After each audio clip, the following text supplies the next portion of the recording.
اور سنو، قرآن کا سب سے بڑا عالم حضور علیہ الصلوۃ والتسلیم کے بعد علی کے سوا کون ہو سکتا ہے؟ واہ حضور فرماتے ہیں کہ یہ علم کا شہر اگر میں ہوں تو علی دروازہ ہے۔ ہمیشہ اس بات کا خیال رکھنا کہ صرف قرآن نہیں، قرآن کے ساتھ اہل بیت کا دامن بھی مضبوطی کے ساتھ تمہارے ہاتھوں میں رہے، تمہارے ہاتھوں میں مضبوطی کے ساتھ۔ آج اہل بیت اور سادات کرام کو ڈیمیج کرنے کے لیے مختلف قسم کی کوششیں کی جا رہی ہیں، اور ہاں میں اس کا بھی انکار نہیں کرتا کہ ہمارے بعض سادات کرام اور اہل خانقاہ ذرا علم کی کمی کی وجہ کر یا دوسروں سے مرعوبیت کی بنیاد پر یا دوسروں کے گائیڈ لائن دینے کی بنیاد پر اپنے اسلاف اور بزرگوں سے روش سے ہٹ کر کہیں نہ کہیں ان کے دامن پر بھی شیعت کی گرد آ رہی ہے۔ میں اس حقیقت کو بھی تسلیم کرتا ہوں، گرد آ رہی ہے، لیکن کچھ ایک دو چیز کی بنیاد پر کسی کو تم رافضی نہیں کر سکتے۔ اہل بیت کی محبت کے نام پر علی علی اگر کوئی کرے تو یاد رکھے مولا علی کی مناقبتیں بیان کرنا، علی کی شان بیان کرنا، اس سے کوئی ابو بکر کا مرتبہ نہیں گھٹتا ہے، عمر حضرت سیدنا عمر کی عظمت نہیں گھٹتی ہے، سیدنا عثمان غنی کا مرتبہ کم نہیں ہوتا ہے۔ علی کی شان تو ایسی ہے کہ جن کے فضائل و مناقب کو ابو بکر بھی بیان کرتے ہیں، عمر بھی جن کی عظمت کو تسلیم کرتے ہیں، اور حضرت سیدنا عثمان غنی نے بھی جنہیں اپنا مشیر بنا کر رکھا۔ اس لیے یاد رکھیں ہم وہ اہل بیت سے محبت کرنے والے ہیں کہ جو ہماری ایک آنکھ اگر ابو بکر ہیں تو دوسری آنکھ مولا علی شیر خدا ہے۔ سبحان اللہ سبحان اللہ۔ سوزے صدیق علی از حق طلب، سوزے صدیق علی از حق طلب، ذرہ عشق نبی از حق طلب۔ اگر عشق نبی کا ذرہ اگر اپنے دل میں پیدا کرنا چاہتے ہو، چنگاری لانا چاہتے ہو، تو تمہیں صدیق و علی کا سوز پیدا کرنا ہوگا۔ یقیناً حضور کی محبت اسی وقت کامل ہوگی جب صدیق کی محبت بھی ہو اور علی شیر خدا رضی اللہ تعالیٰ عنہ کے نقش قدم پر چلنے کا معاملہ بھی ہو۔ عزیزان محترم، یہ تمام چیزیں ایسی ہیں کہ میں گفتگو کروں گا تو بات لمبی ہوتی چلی جائے گی، یہ کچھ نہ کچھ خواص کے لیے ہے، میں عوام تک آنا چاہتا ہوں۔ میرے پیارے، یہ جلسہ دستار بندی بھی ہے، یہاں ابھی حفظ قرآن کی دستار بھی شاید باندھی جائے گی طلبہ کے سروں پر، تو یاد رکھیں قرآن صرف اس لیے نہیں ہے کہ چند بچوں کو اپنے معاشرے اور سوسائٹی سے حافظ بنا دیا جائے اور ذمہ داری ختم۔ آج ہمارا حال یہ ہے کہ ہمارے 5 بچے اگر ہیں تو ایک فراٹے کے ساتھ قرآن پڑھنے والا حافظ ہو گیا اور 4 کو الحمد شریف بھی نہیں آتی ہے۔ ایک اگر حافظ قرآن ہے تو اس کی ذمہ داری بنتی ہے کہ اپنے 4 بھائیوں کو قرآن کم از کم دیکھ کر ناظرہ پڑھنا سکھا دے۔ قرآن صرف اس لیے نہیں ہے کہ صرف مدرسے میں چند لوگ اسے پڑھیں، قرآن سے ہمارا تعلق بڑا کمزور ہو کر رہ گیا ہے، جس کی وجہ کر یہ کیفیت ہو گئی ہے۔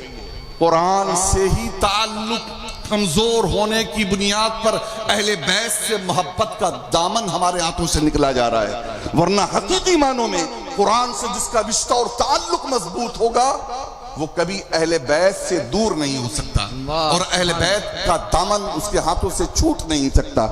تو میں عرض کر رہا تھا کہ قرآن میں سب کچھ موجود ہے۔ قرآن خود کہتا ہے طبیان لکل شیء، ہر شے کا بیان ہے، ہر علم قرآن میں موجود ہے، ہر فن قرآن میں موجود ہے، ہر چیز کا ذکر قرآن میں موجود ہے۔ سائنس قرآن میں ہے، فزکس قرآن میں ہے، کیمسٹری قرآن میں ہے، جغرافی قرآن میں ہے، ریاضی قرآن میں ہے۔ الغرض دنیا کا کوئی علم ایسا نہیں ہے جو قرآن میں موجود نہ ہو۔ یہی وجہ ہے کہ مختلف میدانوں سے تعلق رکھنے والے حضرات جب قرآن کو ہاتھ میں لیتے ہیں تو ہاتھ میں لینے کے بعد وہ کہنے پر مجبور ہو جاتے ہیں تو قرآن تو سائنس کی کتاب ہے۔ میڈیکل سائنس والا کہتا ہے دیکھنے کے بعد کہ قرآن تو میڈیکل سائنس کی کتاب ہے۔ جغرافی کا جاننے والا جب اسے اٹھاتا ہے تو کہتا ہے کہ پورا جغرافیہ تو قرآن میں موجود ہے۔ ہسٹری کا پڑھنے والا طالب علم جب ہاتھ میں لیتا ہے تو کہتا ہے قرآن میں تو ساری ہسٹری موجود ہے۔ اسی طریقے سے فزکس، کیمسٹری اور بایولوجی اور دیگر جو علوم ہیں اس کا پڑھنے والا قرآن سے یہ ساری چیزیں نکالتا ہے۔ یہی وجہ ہے کہ مغرب کی لائبریریوں میں اور لیبارٹریز میں سب سے اوپر اگر کوئی کتاب ہے تو وہ قرآن حکیم ہے۔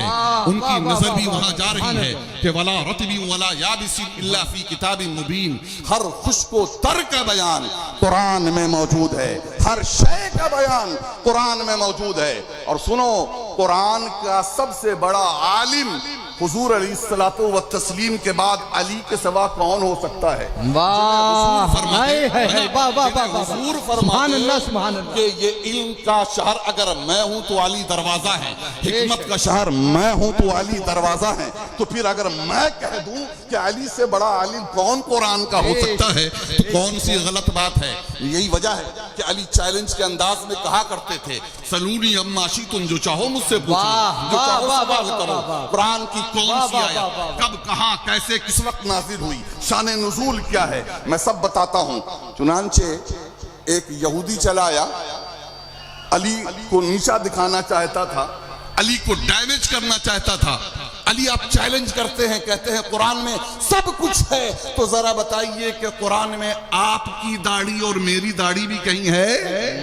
سوال عجیب و غریب تھا نا، کہ آپ کی داڑھی اور میری داڑھی دونوں قرآن میں ہے تو دکھائیے۔ مولا علی نے مسکرائے، کہا بیٹھ جا، ابھی میں دکھاتا ہوں کہ قرآن میں تیری داڑھی اور میری داڑھی دونوں کیسے ہے۔ موجود ہے، میں دیکھتا ہوں، دیکھ کر بتاتا ہوں۔ چنانچہ مولا علی کی شیر خدا کی ہسٹری اور تاریخ جنہوں نے پڑھا ہو انہیں خوب معلوم ہے کہ حضرت مولا علی شیر خدا کی جو داڑھی تھی بڑی گھنی اور سینے تک، اور جو سامنے یہودی سوال کرنے کے لیے آیا تھا اس کے چہرے کے اوپر داڑھی کے 2-4 بال تھے، صرف چہرے کے اوپر 2-4 بال تھے۔ آپ نے کہا سن، اللہ پاک کا فرمان ہے وَالْبَلَدُ الطَّيِّبُ يَخْرُجُ نَبَاتُهُ بِإِذْنِ رَبِّ وَالَّذِي خَبُثَ لَا يَخْرُجُ إِلَّا نَقِدًا، کہ جو زمین کی زرخیز ہوتی ہے اس میں سے ہریالی اچھی نکلتی ہے، اور جو زمین کے بنجر ہوتی ہے زمین سے ہریالی نہیں اگا کرتی ہے۔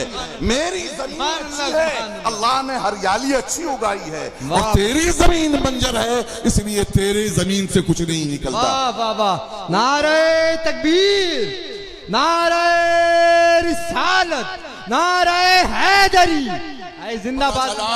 کہ قرآن میں سب کچھ ہے، قرآن سے نکالنے والا بندہ چاہیے۔ یہی وجہ ہے کہ بڑے بڑے علماء کرام، اگر میں مثالیں پیش کرنا شروع کروں، امام اعظم ابو حنیفہ، امام احمد بن حنبل، امام مالک، امام شافعی اور دیگر جو علماء ہیں، انہوں نے کس طریقے سے قرآن سے اسرار اور رموز نکالے ہیں، نکات نکالے ہیں، مسائل کا حل دنیا کے سامنے پیش کیا ہے، تو ظاہر ہے کہ بڑا تفصیلی وقت چاہیے، اور تفصیل کا موضوع نہیں ہے۔ یاد رکھیں، قرآن صرف مسلمانوں کے لیے ہدایت کی کتاب نہیں ہے، قرآن غیروں کے لیے بھی ہدایت کی کتاب ہے۔ جو قوم خود اپنی کتاب سے دور ہو گئی ہو اس قوم سے کیا امید رکھے کہ لوگوں تک اور دوسروں تک قرآن پہنچائے۔ میں آپ سے اپیل کرتا ہوں، گزارش کرتا ہوں کہ یہ جگدیش پور ہے، جگدیش پور کا نام میں نے طالب علمی کے زمانے سے سنا ہوا ہے، اور سنتے ہیں کہ یہاں ربیع الاول شریف کا جشن بڑے زور و شور سے منایا جاتا ہے، اور یہاں کی سجاوٹ میں نے طالب علمی کے زمانے سے سنی ہوئی ہے کہ یہاں کی سجاوٹ کیا پوچھنا۔ میں کہتا ہوں پیارے، صرف در و دیوار کو حضور کی ولادت کے موقع پر، آقا کی ولادت کے موقع پر صرف در و دیوار کو سجانا کمال کی بات نہیں ہے، دل کو سجانا کمال کی بات ہے۔ حضور علیہ الصلوۃ والتسلیم کی محبت سے دل کو روشن کرنا کمال کی بات ہے۔ میرے پیارے، آج اس چیلنجز بھرے دور میں جبکہ قرآن کو نشانہ بنایا جا رہا ہے، اسلام کو نشانہ بنایا جا رہا ہے، تاریخ اسلام کو نشانہ بنایا جا رہا ہے، پیغمبر اسلام کی سیرت کو نشانہ بنایا جا رہا ہے، اس کا جواب کون دیں گے؟ جبریل امین اتر کر آسمان سے؟ ارے جبریل امین اتر کر، بات میری سمجھ میں آ رہی ہے آپ لوگوں کو؟ میں نعرے نہیں لگواتا ہوں، نعرے لگوانے کا قائل نہیں ہوں، سبحان اللہ بھی ہاتھ اٹھا کر نہیں کہلواتا ہوں، لیکن کم از کم آپ کے چہرے مورے سے سمجھ میں آنا چاہیے کہ بات میری سمجھ میں آ رہی ہے، اوپر سے تو نہیں آ رہی ہے۔ اس لیے بات سمجھ میں آئے نا تو کوئی فتویٰ اور کوئی میری طرف سے سختی اور پابندی بھی نہیں ہے، ذرا ایکٹیو ہو کر کے توجہ کے ساتھ سنیں، اور کوئی بات اگر اچھی کہیں تو زبان ذرا سا منہ ہلا دیا کریں کہ ہمیں پتہ لگے کہ بات آپ کو سمجھ میں آ رہی ہے۔ کیونکہ کہا جاتا ہے کہ علماء وارث رسول ہیں، بڑی شان خود علماء اپنے منہ سے میاں مٹھو بنتے ہیں۔ میں کہتا ہوں یار ہم جیسے لوگ یہ منہ مسور کی دال، ہم وارث رسول کہلانے کے حقدار نہیں ہیں، لیکن اپنے آپ کو استاذ اور ٹیچر اس جگہ پر کھڑے ہو کر ضرور کہتے ہیں کہ ہم استاذ ہیں، ہم ٹیچر ہیں، اب سارے کے سارے طالب علم اور استاذ شاگرد ہیں۔ اور ایک استاذ اپنے کلاس روم میں کسی بھی اپنے اسٹوڈنٹ کو، طالب علم کو بے توجہی کے ساتھ دیکھنا اور سننا برداشت نہیں کر سکتا ہے۔ ہمارے استاذ محترم حضرت مولانا عبدالحق صاحب اشرفیہ میں کہا کرتے تھے سلمہ ذرا چہرے پر بشاشت لاؤ۔ میں تقریر کر رہا ہوں، منہ جا کے بیٹھے ہو، چہرے پر بشاشت لاؤ کہ ہمیں لگے کہ ہاں تم سمجھ رہے ہو۔ یہ بات اب سمجھ میں آتی ہے کہ واقعی چہرے پر بشاشت ہوتی ہے تو سامنے والے کو بھی بات سمجھ میں آتی ہے اور اسے سمجھانے کو اس کا دل کرتا ہے۔ تو پیارے میں عرض کر رہا تھا کہ آج اس بات کی ضرورت ہے کہ آپ داعی بنیں، مبلغ بنیں۔ آج ہمارا حال یہ ہے کہ معذرت کے ساتھ مفتیان کرام بھی موجود ہوں گے، فقہ کی اہمیت اپنی جگہ پر مسلم، اور اپنے آپ کو ہم فقہ سے کنارے نہیں کرتے، لیکن جب سے فقہ کی موشگافیوں اور باریکیوں میں امت الجھی ہے تو اپنے اصل کام دعوت دین سے علیحدہ ہو گئی ہے، دعوت دین سے اپنے آپ کو دور کر لیا ہے۔ اللہ نے ہمیں فقیہ بنا کر نہیں بھیجا، ہمیں داعی بنا کر بھیجا ہے۔ چاہے فقیہ بھی ہے، اس کا اصل پہلا منشا جو ہے وہ داعی ہے، دعوت کا کام ہے۔ دعوت کی ذمہ داری کس کی ہے؟ فرشتے آسمان سے اتر کر دعوت کا کام نہیں کریں گے۔ آج دعوت کا مطلب بھی حال بھی نہیں معلوم ہے۔ اگر ہم دعوت کہیں تو کتنے سمجھ رہے ہوں گے کہ بریانی، سامنے والے کو کہا جائے دعوت دینے کے لیے فرانے آ رہے ہیں تو اچھا نہ جانے بریانی کا انتظام ہے کہ قورمہ کا۔ رکنا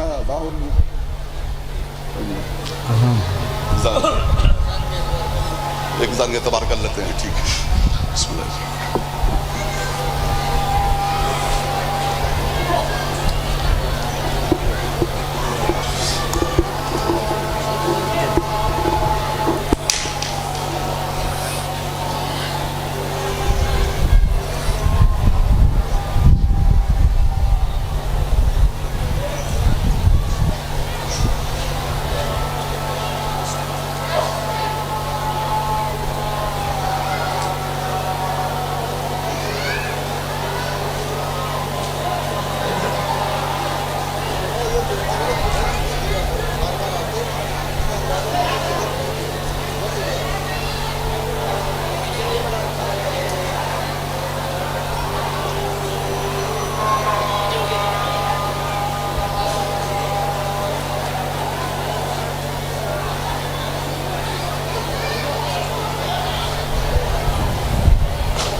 حضرات یہاں پر مدرسے دارالعلوم فیضان اشرف میں 2:30 بجے ظہر کی جماعت ہوگی. آپ تمامی حضرات اس میں ضرور شرکت کیجیے گا. میں بہت اطمینان سے آہستہ آہستہ بولنے کا مزاج ہو گیا ہے میرا، لیکن یہ تو اصلاح معاشرہ کانفرنس، اور اصلاح معاشرہ کی جب بات آتی ہے تو بس ایک شعر یاد آتا ہے کہ ایک دو زخم نہیں جسم ہے سارا چھلنی، درد بیچارہ پریشان ہے کہاں سے اٹھے. اس اصلاح معاشرے کے حوالے سے کیا گفتگو کی جائے اور کیا چھوڑی جائے، بڑا مشکل مرحلہ ہے. بہرحال میں عرض یہ کر رہا تھا کہ دعوت دین اور تبلیغ دین کی ذمہ داری ہم کو ادا کرنی ہوگی. ہم میں سے بعض وہ سمجھتے ہیں کہ اگر 2-4-5 وقت کی نمازیں ہم نے پڑھ لی تو ہم نے اپنی ذمہ داری ادا کر لی. بہت غور سے سنیں، یقیناً نماز پڑھنا ہماری ذمہ داری ہے، ہمارے اوپر فرض ہے. عبادت ہی نہیں، اہم العبادات میں سے ایک عبادت ہے. نماز کی اہمیت مسلم ہے، لیکن پیارے نماز پڑھنا ہی صرف کافی نہیں ہے، بلکہ نماز پڑھنے کے ساتھ ساتھ اقامت دین، استقامت دین، تبلیغ دین، اشاعت دین، اسلام کی سربلندی کے لیے جد و جہد کرنا، کوشش کرنا، یہ ہر مسلمان کی ذمہ داری ہے. اللہ پاک نے سورہ توبہ میں ارشاد فرمایا، جو خطبہ مسنونہ کے بعد میں نے پڑھا ہے، کہ اگر تم نے اس ذمہ داری کو ادا نہیں کیا تو اللہ تمہیں ہٹا کر تمہاری جگہ پر دوسری قوم کو لے آئے گا اور تم کو اس کا کچھ نقصان نہیں پہنچا سکتے. اللہ ہر شے پر قادر ہے، ہر چیز پر قادر ہے. اور یہ تاریخ اس بات کی گواہ ہے کہ وہ چنگیز خان اور ہلاکو خان اور تیتاری افواج پورے اسلام کو مٹا دینا چاہتی تھی، قرآن کو مٹانے کے مشن پر وہ لگے ہوئے تھے، لیکن اللہ تبارک و تعالی نے انہی تاتاریوں کے نسب سے، اسی تاتاریوں کے چنگیزیوں کے خاندان سے شاہ جہاں اور اورنگزیب کو پیدا کیا. وہ قرآن کے مٹانے والے تھے، یہ قرآن لکھ لکھ کر قرآن کے پھیلانے والے بن گئے. اس لیے آپ یہ نہ سمجھیں کہ اسلام ہمارا مجبور ہے، ہم اسلام کے مجبور ہیں. اسلام کو آپ کی ضرورت نہیں ہے، ہمیں اسلام کی ضرورت ہے. آج جو ہمارے دشمن ہیں، آج جو ہمیں مٹا دینا چاہتے ہیں، آج جو ہم پر زمین تنگ کر رہے ہیں، کوئی اللہ کی ذات سے بعید نہیں کہ جب ہم دین کا کام نہیں کریں گے اور ہم غیروں کے آگے سرنڈر کر جائیں گے تو اللہ ہمیں ہٹائے گا اور ہماری جگہ پر وہ ہمیں مٹانے والوں کو کلمہ پڑھا کر داخل اسلام کر لے گا اور وہ اسلام کی خدمت کا فریضہ انجام دیں گے. اس لیے اسلام کی خدمت کے لیے اپنے آپ کو کمر بستہ کریں. قرآن کی شکل میں ایک ایسی مضبوط کتاب آپ کے پاس ہے، ایک ایسی طاقت و توانائی آپ کے پاس ہے کہ جسے کچھ کرنے کی ضرورت نہیں ہے. اس کا انگلش ٹرانسلیشن، اس کا ہندی میں ٹرانسلیشن، آپ برہ ربیع الاول شریف کے موقع پر آپ غیر مسلم بھائیوں کو بھی دعوت دیں. یہ بھارت گنگا جمنی تہذیب کا مرکز ہے. اچھا ایک بات اور میں بتا دوں کہ گنگا جمنی تہذیب کی جب بات آتی ہے نا تو بہت سارے لوگ اس سیکولرزم کو اور گنگا جمنی تہذیب کو نہ جانے کیا سمجھتے ہیں. وہ سمجھتے ہیں کہ کوئی غیر مسلم آئے اسے ٹوپی پہنا دی جائے اور اس کے گلے میں جو ہے رومال ڈال دیا جائے اور اسے بس چلے تو روزہ رکھوا دیا جائے اور افطار پر بٹھا لیا جائے. یہ سیکولرزم ہے اور یہ گنگا جمنی تہذیب ہے. اور ہم جب جائیں تو ہم کشکا لگا لیں، ہم بھگوا رنگ میں رنگ جائیں، جا کر گنگا میں ڈبکی لگوائیں، پورتے مالا اور ارچنا کریں. یہ گنگا جمنی تہذیب ہے. اے کم پڑھے لکھے لوگوں، نیتاؤں، اور بڑی پردھانی والی بات، بڑا شعر کسی نے پردھانی شاعر صاحب نے پردھانی والی بات بڑی زبردست کہی کہ ہم سے تو پردھانی نہیں چھوٹی، یہ مخدوم اشرف جہانگیر سمنانی کی اولاد سلطانی چھوڑ دی ہے. سنو، وہ مخدوم اشرف سے ہمارا تعلق ہے، وہ سلطانی چھوڑ سکتے ہیں تو کیا تم دین داری نہیں چھوڑ سکتے؟ یہ دنیا داری جو تمہارے اندر دنیا داری گھس گئی ہے، دنیا کی محبت بس گئی ہے، یہ دین کے لیے تم اسے نہیں چھوڑ سکتے، دین نہیں اپنا سکتے. مخدوم اشرف کا نعرہ اگر لگاتے ہو تو مخدوم اشرف کے کیریکٹر کو اپنے پیش نظر رکھو، ان کی سیرت کو اپنے پیش نظر رکھو. سنو، یہ 12 ربیع الاول شریف کے موقع پر ٹھیک ہے جلوس بھی نکال لیں آپ، لیکن ہاں ایسا جلوس کی میں سند بالکل نہیں دے سکتا ہے کہ جو جلوس تمہیں نمازوں سے بے نیاز کر دے، جو جلوس دین و شریعت سے بیگانہ کرے، جس جلوس کے ذریعہ تماشا تمہارا بن جائے، دین و شریعت کی دھجیاں اڑ جائیں، یقیناً کوئی بھی عالم دین اور کوئی بھی مفتی اس کی اجازت نہیں دے سکتا ہے۔ اس لیے جلوس بھی نکلے تو دائرے میں، لیکن ساتھ ہی ساتھ جلوس نکلے نہ نکلے، تم جلسہ کرو نہ کرو، لیکن ایک ایسا پروگرام ضرور کرو میرے بھائیوں، میرے نوجوانوں اور ذمہ داران ضرور سنیں کہ جس میں آپ غیر مسلموں کو دعوت دیں۔ الحمدللہ یہ کام میں کرتا ہوں اپنے شہر سے لے کر دوسرے شہروں میں بھی۔ ایسا پروگرام ضرور کریں کہ جس میں اپنے غیر مسلم بھائیوں کو دعوت دیں، پرشاسن والوں کو بلائیں، آپ پولیس انتظامیہ کو دعوت دیں، دیگر لوگوں کو بلائیں، اور بلانے کے درمیان کے بعد ان کی دعوت کریں، کھلائیں پلائیں، پھر حضور کی سیرت بیان کریں، اور قرآن اور حضور کی سیرت پر کتابچہ ان کو تحفے میں پیش کر دیں۔ میں ذمہ داری کے ساتھ عرض کر رہا ہوں کہ جن کے دلوں میں اگر اسلام کے لیے دشمنی ہوگی، زہر ہوگا، وہ اسلام نہ بھی قبول کرے، کم از کم وہ زہر ختم ہو جائے گا، وہ دشمنی ختم ہو جائے گی، اور وہ کہنے پر مجبور ہوں گے کہ آج ہمیں پہلی بار پتہ لگا کہ اسلام یہ سکھاتا ہے، اسلام ایسا درس دیتا ہے، اسلام انسانیت کا یہ پاٹ پڑھاتا ہے۔ تو پیارے، یہ ذمہ داری ہماری بنتی ہے، صرف اپنوں میں جلسے کر کے نعرے لگا کر کب تک ہم خوش ہو جائیں گے؟ تبلیغ دین اگر ہم کہتے ہیں اور دعوت دین کا نام اگر ہم لیتے ہیں تو یہ پیغام ہمیں غیروں تک پہنچانے کی ضرورت ہے۔ الحمدللہ رب العالمین، یہ کام کرنے کی سعادت حاصل ہو رہی ہے، اور اس کے فائدے ہم دیکھ رہے ہیں کہ کدھر اس کے فائدے حاصل ہو رہے ہیں۔ قرآن سے جو بندے جڑ گئے ہیں، قرآن کا جنہوں نے مطالعہ کر لیا ہے اور قرآن کو جنہوں نے سمجھ لیا ہے، ان کی زندگی میں انقلاب آ گیا ہے۔ جانے کتنے نام میرے ذہن میں ہے، لیکن ایک نام سب سے پہلے میرے ذہن میں آتا ہے، یہ نام ہے لیوپولڈ ویز کا۔ یہ شخص جرمنی کا رہنے والا ہے۔ 1920 کے ایج میں، زمانے میں یہ شخص جرمنی میں رہتا تھا اور فلسفے کا استاذ تھا۔ ویسے تو وہ مختلف علوم و فنون اس کے پاس تھے، لیکن وہ کتابیں پڑھنے کے ساتھ ساتھ چہرے فن پڑھنے کا فن بھی جانتا تھا۔ یہ شخص برلن میں ایک جو ہے ٹرین پر سوار ہو کر وہ اپنے کمپنی اور اپنی فیکٹری یا اپنے کالج میں وہ جایا کرتا تھا پڑھانے کے لیے۔ اور یاد رکھیں وہ زمانہ وہ تھا جرمن میں جو بھوک مری کا زمانہ تھا، دوسری ورلڈ وار کے بعد، سیکنڈ ورلڈ وار کے بعد بڑی تباہی کا عالم تھا، اور لوگ دانے دانے کے محتاج تھے، اور بڑی کم لوگ ایسے تھے کہ جو خوشحال زندگی گزار رہے تھے۔ وہ ٹرین میں سفر کرتا تھا، وہ سارے کے سارے خوشحال، سارے کے سارے جو ہے اچھے پڑھے لکھے دولت مند لوگ ہوا کرتے تھے، لیکن جب وہ دیکھتا تھا لوگوں کے چہرے، دیکھتا تھا لوگوں کے چہرے، تو اسے کسی چہرے پر سکون نظر نہیں آتا تھا، اسے مسرت نظر نہیں آتی تھی، بے اطمینانی کے شکار لوگ نظر آتے تھے۔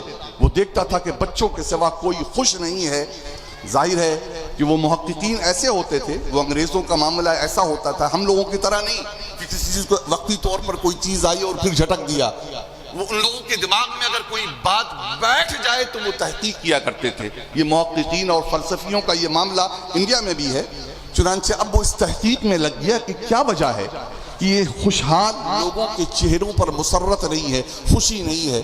بالآخر ڈھونڈتے ڈھونڈتے اسے قرآن اس کے ہاتھ میں مل گئی، اور جب قرآن کے صفحات اس نے کھولے ہیں تو قرآن کی اس آیت پر اس کی نظر پڑی، سورہ تکاثر کی۔ بسم اللہ الرحمن الرحیم، الہاکم التکاثر حتی زرتم المقابر کلا سوف تعلمون ثم کلا سوف تعلمون، کہ تمہارے مال کمانے کی ہوس نے تمہیں غافل کر دیا ہے، اور یہاں تک کہ تم اپنے قبروں کے قریب پہنچ گئے، اور تم انقریب دیکھ لو گے، ہاں تم ضرور جان جاؤ گے اور جلد جان جاؤ گے۔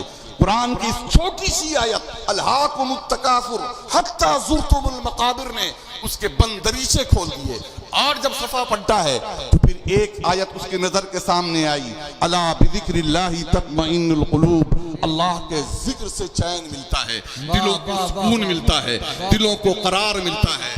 وہ سمجھ گیا کہ زندگی گزارنے کا اصول یہی ہے، خوشی دولت سے نہیں حاصل ہو سکتی ہے، خوشی اگر حاصل ہوگی تو وہ اللہ کے ذکر سے حاصل ہوگی۔ اور قرآن کی اس آیت نے اسے کلمہ پڑھنے پر اور اسلام قبول کرنے پر مجبور کر دیا ہے۔ عزیزان ملت اسلامیہ، آج تو ہمارا حال یہ ہے کہ سال میں کتنے لوگ ہیں کہ جو واقعی قرآن پڑھتے ہیں، اور کتنے لوگ ایسے ہیں جو قرآن پڑھتے بھی ہیں تو سمجھ کے پڑھتے ہیں، کتنے تو ایسے ہیں کہ قرآن میں ان کا تعلق رمضان میں جڑتا ہے۔ یہ ہمارے علی احمد ازدقی صاحب بیٹھے ہوئے ہیں، ابھی کہنے لگے کہ ہمارے یہاں مسجد میں 6 دن کی تراویح ہوتی ہے، اور اکثر مقامات پر بہت بڑی تعداد میں 5 دن کی تراویح، 6 دن کی تراویح، اور سننے والوں کو یعلمون اور تعلمون کے سوا کچھ سنائی نہیں دیتا ہے۔ میرے پیارے، میں بڑی ذمہ داری کے ساتھ عرض کرتا ہوں کہ یہ قرآن پر اتیاچار ہے، یہ قرآن پر ظلم ہے۔ ایسی تراویح سن کر کوئی ثواب نہیں حاصل کر سکتا ہے، اللہ کا عذاب اس کے اوپر مسلط ہوگا۔ کل قیامت کے دن ہم تو حضور کی شفاعت ہمیں یاد ہے، ہم تو اپنے مطلب کی صرف لیتے ہیں، ہمیں میٹھے میٹھے حلوے صرف یاد رہتے ہیں، اپنے مطلب کی چیزیں، اور ہم کہتے ہیں حضور ہماری شفاعت کریں گے، حضور ہماری شفاعت کریں گے۔ سنو، یقیناً حضور ہماری شفاعت کریں گے، لیکن شفاعت کے ساتھ ساتھ کل قیامت میں حضور کچھ لوگوں کی شکایت بھی کریں گے، اور شکایت کیا ہوگی؟ قرآن خود کہتا ہے، الفرقان کی آیت کریمہ ہے، وقال الرسول یا ربی ان قوم اتخذوا هذا القرآن مہجورا۔ اے میرے پروردگار، یہ لوگوں نے قرآن کو پسے پشت ڈال دیا تھا، اسے قرآن کو چھوڑ دیا تھا، پسے پشت ڈال دیا تھا۔ قرآن کو پسے پشت ڈالنا یہی ہے کہ قرآن پڑھا نہ جائے، قرآن سمجھا نہ جائے، قرآن پر عمل نہ کیا جائے، قرآن کا حق ادا نہ کیا جائے۔ پیارے، قرآن پڑھنا نہیں جانتے، آج ایک بڑا طبقہ کہتا ہے قرآن پڑھنا نہیں جانتے۔ آج اتنے ایسے لوگ ہیں جو ABCD جن کو معلوم نہیں ہے، لیٹسٹ موبائل اینڈرائیڈ کا ہاتھوں میں لیا ہوا ہے اور چلا رہے ہیں۔ میں نے ایک بندے سے پوچھا بامبے میں کہ تجھے تو نہ A آتی ہے نہ B، یہ لیٹسٹ موبائل انگلش کا چلاتا کیسے ہے؟ کہنے لگا حضور چلاتے چلاتے میں نے سمجھ لیا کہ کون سا بٹن دباؤں گا تو کیا کھلے گا، بٹن دباتے دباتے چلانا آ گیا، فنکشن سمجھ میں آ گیا، چلانا آ گیا۔ میں کہتا ہوں کہ بٹن دباتے دباتے چلاتے چلاتے تمہیں کمپیوٹر اور موبائل چلانا آ گیا، قرآن پڑھتے پڑھتے قرآن کیوں نہیں پڑھنا آ سکتا ہے؟ اس لیے اللہ کے لیے قرآن پڑھو۔ ہم غریب نواز کے نام لینے والے ہیں، ہم تو ان بزرگوں کو یہ سمجھتے ہیں نا، ان بزرگوں کو، صوفیوں کو، اللہ والوں کو تو یہ سمجھتے ہیں کہ صرف بابا لوگ ہیں، آج کے ان مستان باباؤں کی طرح کہ جنہوں نے جعلی خانقاہیں کھولی ہوئی ہیں، اور جن کا حال یہ ہے کہ خود ہر طرف سے فیلئر ہو گئے، کوئی کاروبار نہ چلا، بزنس نہ چلا، پڑھا لکھا نہیں۔ کتنے تو ایسے ہیں جو UP کے گینگسٹر ہیں، اور وہاں انہوں نے بامبے میں جا کر اپنی خانقاہ دعا تعویذ کی دکانیں کھولی ہوئی ہیں، اور دوسروں کو وہ جاب دلا رہے ہیں، دوسروں کو رزق اور کاروبار دے رہے ہیں۔ جو خود فیلئر ہے، خود کے لیے کچھ نہ کر سکا، افسوس وہ دوسروں کو بے وقوف بنا کر وہ سندیں دے رہا ہے اور نوکری دلا رہا ہے، مسئلہ گارنٹی کے ساتھ حل کرنے کی باتیں کر رہا ہے، اور لوگ اس کے پیچھے پیچھے جا رہے ہیں۔ وجہ کیا ہے؟ وجہ یہی ہے کہ قرآن سے دوری ہے، قرآن سے دوری ہے۔ میں اسی پر اپنی بات ختم کروں گا کچھ منٹ قرآن کے حوالے سے ہی، کیونکہ قرآن کا مہینہ، نزول قرآن کا مہینہ بھی آ رہا ہے، خواتین بھی موجود ہیں، اللہ کے لیے اپنا رشتہ قرآن سے جوڑیں۔ میں آپ کو یہ نہیں کہتا کہ روزانہ 1 پارہ پڑھیں، 2 پارہ پڑھیں، 2 ختم کریں، مہینے میں 5 ختم کریں۔ ایک ریل پیل ہوتی ہے عورتوں میں بھی مردوں میں، تم نے کتنا ختم کیا؟ تو ہم نے اتنا ختم کر لیا۔ تم نے کتنا ختم کیا؟ تو ہم نے اتنا ختم کر لیا۔ اتنا ختم کے چکر میں نہ پڑھو، قرآن کی 3 آیت پڑھو، آدھا صفحہ 1 رکوع پڑھو، لیکن ذرا قرآن کو سمجھ کر پڑھنے کی کوشش کرو۔ قرآن کے ترجمے کو اور قرآن سے دوری بنانے میں کچھ ہمارے علماء کی اور ہم جیسے لوگوں کی بھی ذمہ داری ہے کہ جنہوں نے عوام کو یہ سمجھا دیا کہ قرآن کا سمجھنا بڑا مشکل کام ہے۔ ارے بھیا، قرآن کی جو کچھ ایسی چیزیں ہیں جس سے مسائل نکلتے ہیں، یقیناً اس کے سمجھنے کے لیے تو علماء کی ضرورت ہے، لیکن جو سیدھے سادے مسئلے ہیں جس میں نصیحتیں ہیں، جس میں واقعات ہے، جس میں عام سے اللہ نے خطاب فرمایا ہے، اس کو کوئی بھی بندہ مومن سمجھ سکتا ہے۔ اس کے لیے امام اعظم ابو حنیفہ کی ضرورت نہیں ہے، امام شافعی کی ضرورت نہیں ہے، ورنہ یہ بات ایسی ہو جائے گی کہ جیسے کوئی کسی کو مکتوب بھیجے، خط لکھے اور سامنے والے کو وہ بات سمجھ ہی میں نہیں آئے۔ اس لیے اللہ کے رسول تو مکمل سمجھتے ہیں، لیکن اللہ کے رسول صلی اللہ تعالیٰ علیہ وسلم کے صدقے میں علماء اور خواص سمجھتے ہیں، اور پھر بات کی چیز ہے۔ بہرحال یہ بچے آ گئے ہیں جن کے سروں پر دستار ہوگی، میں اپنی بات یہیں پر ختم کر رہا ہوں۔ اللہ پاک اس ادارے کو دن دونی رات چوگنی ترقی عطا فرمائے اور ہم سب کا خاتمہ بالخیر فرمائے۔ جلا وہ شمع کے آندھی جسے بجھا نہ سکے، وہ نفس بن کے زمانہ جسے مٹا نہ سکے۔ وقت سے آنکھیں ملا غفلت کی چادر چھوڑ دے، دھوپ سر پہ آ چکی ہے اب تو بستر چھوڑ دے۔ وآخر دعوانا الحمدللہ رب العالمین۔